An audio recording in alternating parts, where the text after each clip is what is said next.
नमस्कार दोस्तों, स्वागत है आपका हमारे चैनल ज्ञान लो में। आज हम सॉल्व करेंगे जो फर्दर क्वेश्चन है चैप्टर 5 के। तो चलिए उनको ले लेते हैं।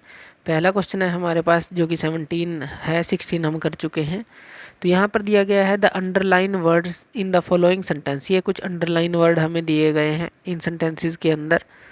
तो ये हमें जंबल दिए गए हैं, यानी कि आगे पीछे करके दिए गए हैं। तो हमें इनको करेक्ट फॉर्म में लिखना है।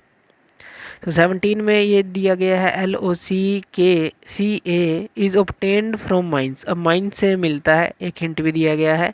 और LOCA वर्ड है हमारे पास। तो ये हमारे पास क्या बनता है, ये बन जाएगा, देखिए, कोल, COAL। तो कोल जो है माइन से मिलता है। नेक्स्ट जो है, जैसे कोल माइंस भी आपने सुनी होंगी कि वहाँ से उनको खोद कर निकाला जाता है।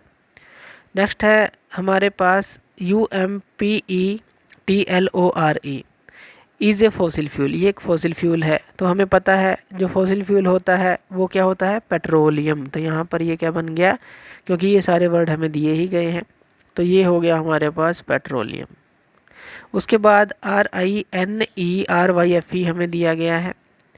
और यहाँ पर हमें दिया गया है कि ये जो है वो प्लेस है जहाँ पर पेट्रोलियम का फ्रैक्शन किया जाता है, सेपरेट किया जाता है, यानी कि उसमें से। तो कहाँ पर ये काम किए जाते हैं, रिफाइनरी के अंदर किए जाते हैं। और यहाँ पर ये सारे वर्ड हमें दिए गए हैं, तो यहाँ पर हो जाएगा रिफाइनरी। उसके बाद यहाँ पर देखिए, ये तो आप पहचान ही गए होंगे word, is a fuel used in jet craft. तो हमने पढ़ा था कि कौन सा फ्यूल जेट क्राफ्ट में यूज़ होता है, केरोसिन। तो ये जो है हमारे पास इसका आंसर रहेगा केरोसिन। उसके बाद हमारे पास आ जाता है is an example of in exhaustible natural resources. यानी कि ये वो है जो कि इन एग्जॉस्टिबल नेचुरल रिसोर्स है। तो वो क्या है, हमें पता है सनलाइट है, एयर है। तो यहाँ पर हमें मिलते हैं जो ये वर्ड हैं वो सनलाइट के हैं। तो यहाँ पर ये आ जाएगा सनलाइट। अब यहाँ फिल इन द ब्लैंक्स हमें करना है। तो the slow process of conversion of dead vegetation into coal, यानी कि वो प्रोसेस जिसके अंदर जो डेड वेजिटेशन है कोल के अंदर कन्वर्ट होते हैं, उसको हम क्या बोलते हैं, उसको हम बोलते हैं कार्बोनाइजेशन। तो ये जो हो जाएगा इसका आंसर वो हो जाएगा कार्बोनाइजेशन। इतना क्लियर है। नेक्स्ट ले लेते हैं, coal and petroleum are formed. Coal और पेट्रोलियम बनते हैं डेड रिमेन से of organisms and are known as. और उनको क्या कहा जाता है, तो उनको फॉसिल फ्यूल कहा जाता है, जो कोल और पेट्रोलियम है। तो जब ये बनते हैं डेड ऑर्गेनिज्म से तो इनको नाम दे दिया जाता है fossil fuels. The black thick liquid, अब एक ब्लैक थिक लिक्विड जो होता है with dash smell is known as coal tar. तो जो कोल तार की स्मेल होती है, हमने पहले भी बात की थी, किस तरह की स्मेल होती है, अनप्लीजेंट स्मेल, जो हमें अच्छी नहीं लगती। तो उस स्मेल के साथ जो कोल तार होती है हमारे पास। नेक्स्ट ले लेते हैं, during the processing of coal, coal की प्रोसेसिंग के अंदर। तो कोक जब हम उससे बनाते हैं, coal tar and dash are also obtained. Coal tar के साथ हमें एक और चीज़ मिलती है, कौन सी मिलती है, गैस मिलती है। उसको हम क्या बोलते हैं, कोल गैस। तो ये हो जाएगी कोल गैस हमें मिलती है। उसके बाद the process of separating the various constituent of petroleum, petroleum के अंदर जो भी चीज़ें हैं उनको निकालना है। तो उस प्रोसेस को हम क्या बोलते हैं, किस प्लेस पर होती है, रिफाइनरी में। और इसी प्रोसेस को हम क्या बोलते हैं कि हम क्या कर रहे हैं, रिफाइनिंग कर रहे हैं उसके। उसके बाद the excessive burning of fossil fuel is a major cause of, अगर हम ज़्यादा से ज़्यादा फॉसिल फ्यूल को बर्न करते हैं तो उससे क्या होता है, एयर पोल्यूशन होता है। तो इसका आंसर आ जाएगा एयर पोल्यूशन। नेक्स्ट ले लेते हैं, write true false against the following statement. हमें ट्रू फॉल्स जो है यहाँ पर लिखना है। तो oxygen in air is an exhaustible natural resource. तो ये बिल्कुल गलत है, क्योंकि एयर के अंदर जो ऑक्सीजन है वो इनएग्जॉस्टिबल एक तरह से नेचर की है, जैसे सनलाइट है। तो ऑक्सीजन जो एयर के अंदर वो रहेगी, एक इनएग्जॉस्टिबल की तरह रहती है। तो अगर हम ध्यान रखते हैं तो वो उसकी प्योरिटी बढ़ती रहती है, जैसे पेड़ ना काटें और लगाते चले जाएं तो वो प्योरिटी में आ जाता है, प्योरिटी बढ़ती चली जाती है। लेकिन ऑक्सीजन एक इनएग्जॉस्टिबल जो है रिसोर्स है, नेचुरल।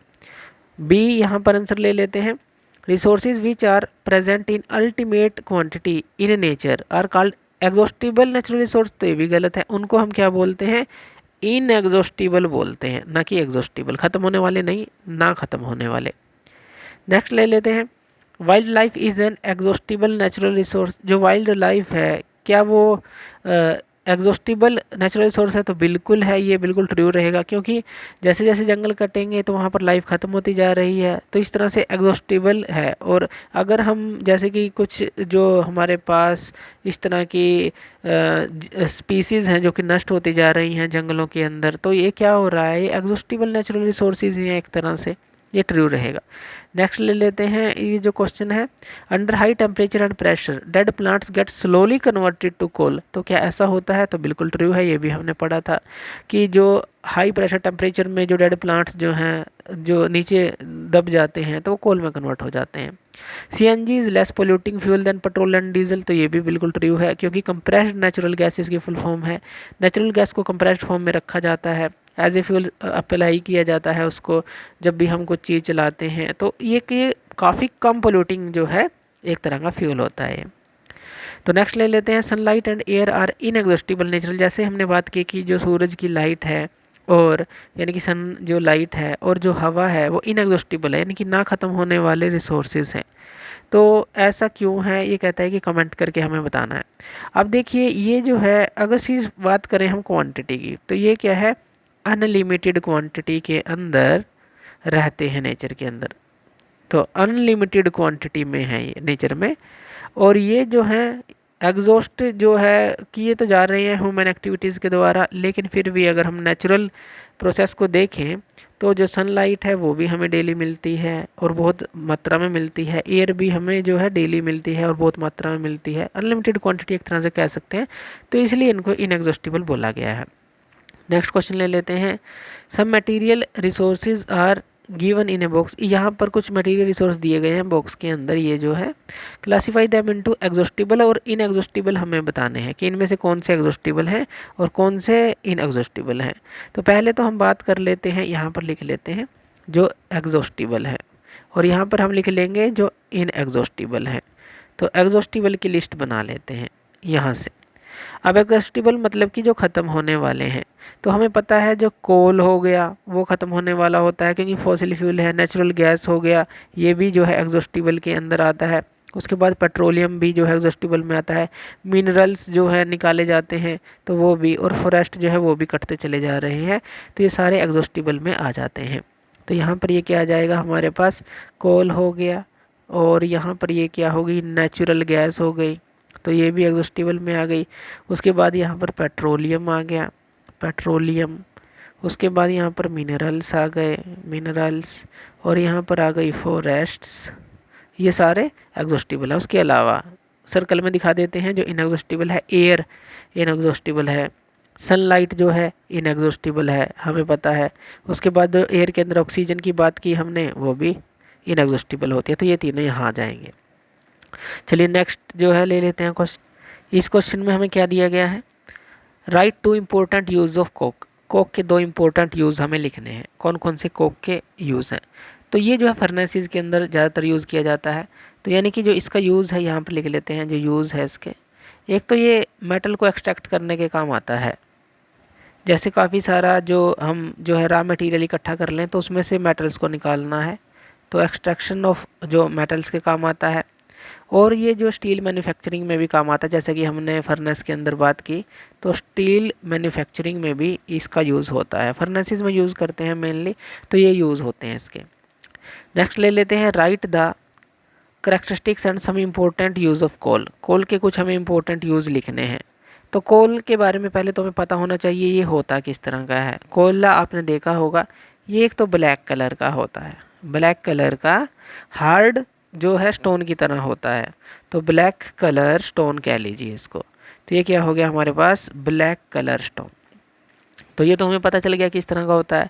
और ये एज ए फ्यूल यूज़ होता है, जैसे हम वुड का यूज़ करते हैं, जैसे लकड़ी का यूज़ करते हैं, लेकिन उसकी कैलोरीफिक वैल्यू काफ़ी कम है लकड़ी की, तो इसलिए कोल का यूज़ किया जाता है।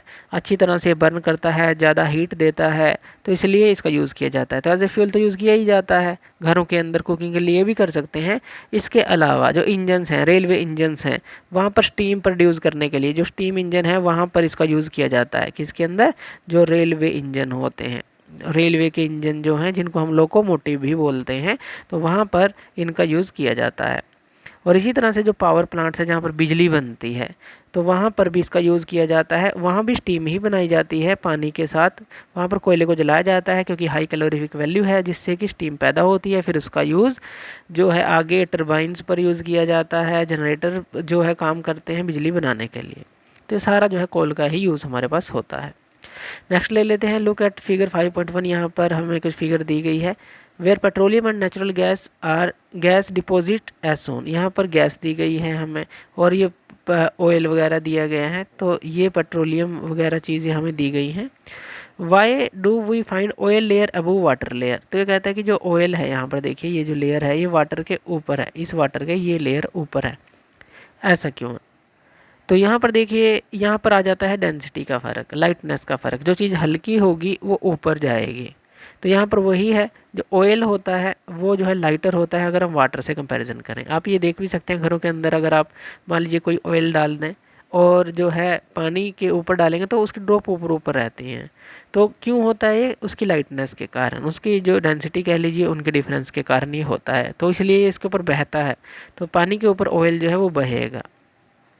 तो ये ध्यान रखना है। तो नेक्स्ट क्वेश्चन ले लेते हैं, fill in the blanks and complete the story. यहाँ पर हमें फिल इन द ब्लैंक्स जो है दिए गए हैं और ये हमें करना है। तो यहाँ पर जो इसके अंदर हमें दिया गया है अबाउट 300 मिलियन ईयर, 300 जो मिलियन ईयर लगभग पहले, the earth had dense dash.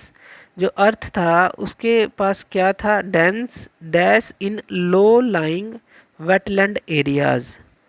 तो यहाँ पर क्या था, यानी कि हैड डेंस, यहाँ पर कह सकते हैं हम फॉरेस्ट सी, यानी कि काफ़ी जो जंगल थे तो वो काफ़ी ज़्यादा थे यहाँ पर। तो इन जो वेटलैंड एरिया थे वहाँ पर due to natural processes like dash these forest got buried. तो किन प्रोसेसेस के कारण ये बरीड हो गए थे? जैसे कि भूकंप आना या फिर जो फ्लड्स आना, बाढ़ें आना। तो बाढ़ के कारण से, फ्लो के कारण से ये जो है बरीड हो गए थे। अंडर द डैश, कहाँ पर बरीड हो गए थे? सोइल के अंदर, मिट्टी के अंदर, ज़मीन के अंदर बरीड हो गए थे। और उसके बाद क्या हुआ? एज मोर डैश डिपॉजिट अवर देम। उसके बाद क्या हुआ? और ज़्यादा मिट्टी उनके ऊपर इकट्ठी होती चली गई, परत दर परत। यानी कि जैसे मान लीजिए नीचे प्लांट थे हमारे पास, तो उसके ऊपर मिट्टी की परत आ गई, उसके ऊपर और मिट्टी की परत आ गई, वो जमा होती चली गई, जिससे हाई टेम्परेचर और हाई प्रेशर बना। तो अवर देम दे वर कंप्रेस्ड, जिससे वो दबाव में आए, हाई प्रेशर हाई टेम्परेचर बना। The dash also rose as they sank deeper. और इसके बाद क्या हुआ? जो टेम्परेचर प्रेशर बढ़ने लगा, जैसा हमने बात की, तो जो द टेम्परेचर आल्सो रोज, यानी कि जो राइज हुआ एज दे संक डीपर, जैसे नीचे नीचे हो जाता रहा, प्रेशर भी आप ले सकते हैं, under high pressure, under high pressure and high temperature dead plants got slowly converted into coal. High pressure high temperature वो कोल में बदल गए। तो ये पूरा जो है कोल की एक तरह की ये हमें लाइंस दी गई हैं कि वो किस तरह से बना। आगे हमें दिया गया है कि हमें मैच करने हैं, ये जो हमारे पास कुछ कॉलम्स हैं तो ये हम मैच करते हैं। तो यहाँ पर हमें दिया गया है कॉलम 1 के अंदर यूज्ड फॉर रोड सरफेसिंग। अभी हमें पता है रोड सरफेसिंग के ऊपर हम क्या यूज़ करते हैं, जो रोड सरफेसिंग है तो वहाँ पर हम यूज़ करते हैं बिटुमिन्स का। तो ये हो गया। नेचुरल गैस क्या है? नेचुरल गैस होती है हमारी CNG, compressed natural gas. Petroleum क्या है? पेट्रोलियम हमारे पास होता है, अब यहाँ पर देखिए ब्लैक गोल्ड है या फिर वैसलीन एंड कैंडल्स हैं। तो पेट्रोलियम है हमारे पास एक तरह से ब्लैक गोल्ड, जिसमें से बहुत सारी चीज़ें हम निकालते हैं। पैराफिन वैक्स क्या है? पैराफिन वैक्स है हमारे पास, जिससे जो इसको हम वैसलीन या फिर कैंडल जो मोम है उस तरह की चीज़ें हमारी बनती हैं। तो इस तरह से ये जो है हमारे पास ये 26 क्वेश्चन थे। इसके बाद हम कुछ और क्वेश्चन लेंगे नेक्स्ट लेक्चर में। तो थैंक यू वीडियो देखने के लिए, और इसी तरह की वीडियोज़ के लिए आप हमारे चैनल ज्ञान लो पे हमें सब्सक्राइब कर सकते हैं। धन्यवाद।